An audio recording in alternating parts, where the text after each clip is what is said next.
Hello viewers, इस YouTube channel में आपका बहुत बहुत स्वागत है। सीटेट परीक्षा 2021 का ये प्रश्न लेवल 2 का है। ये निम्न में कौन से भिन्न एक शांत दशमलव के रूप में लिखा जा सकता है। देखिए, शांत दशमलव भिन्न का क्या मतलब होता है। अगर मैं किसी संख्या x में भाग लगाऊं 10 से, तो ये 0.x होकर रुक जाता है।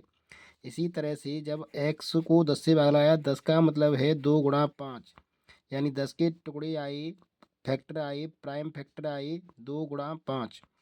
अगर कोई संख्या जो नीचे है भाग में, यानी हर में है, अगर वो 2 और 5 के फैक्टरों में तोड़ दी जाए तो वो शांत दशमलव होता है। और 2 और 5 के अलावा अगर कोई दूसरा फैक्टर आ जाता है तो वो अशांत होता है। जैसे अगर 3 फैक्टर आ जाता है यहाँ पर तो ये अशांत हो जाता। ठीक है, जैसे हमारे पास x बटा अगर 3 आ जाए तो 3 को अगर भाग लगाएंगे तो 0.3333 ऐसे ये चलता रहेगा।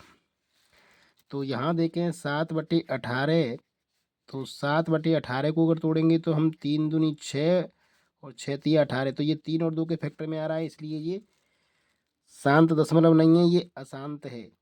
कैसा है ये? अशांत है।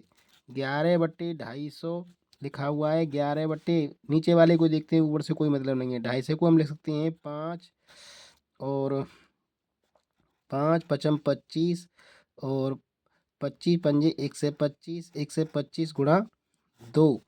तो इस तरह से 250 हो रहा है। यहाँ 5 और 2 के खंडों में आ रहा है, तो ये शांत दशमलव है। ये शांत हो जाएगा, ये अशांत ही रहेगा। और यहाँ पर तीसरा देखते हैं 21/28। तो 21/28 को 7 चौक 28, ये इसमें 7 आ रहा है जो कि 2 के अलावा फैक्टर है। 2 और 5 के अलावा ये फैक्टर 7 आ रहा है जो इसको अशांत करेगा। जैसे हम शांत 7 में से इस 21 को काट दें 3 बार तो 2 गुणा 2 आ जाएगा।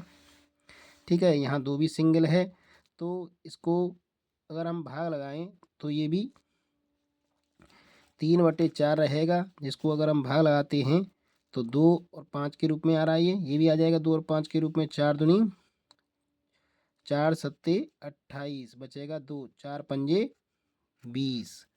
ठीक है, तो 3 में 4 दे तो 0.75 आएगा, अर्थात ये भी शांत दशमलव है। तो कौन कौन से शांत दशमलव हुए? बी और सी, तो इसका चौथा उत्तर सही है। आशा करता हूँ आपको ये समझ आया होगा। वीडियो पसंद है तो लाइक ज़रूर करें, चैनल को शेयर एवं सब्सक्राइब भी कर लें। वीडियो देखने के लिए बहुत बहुत धन्यवाद।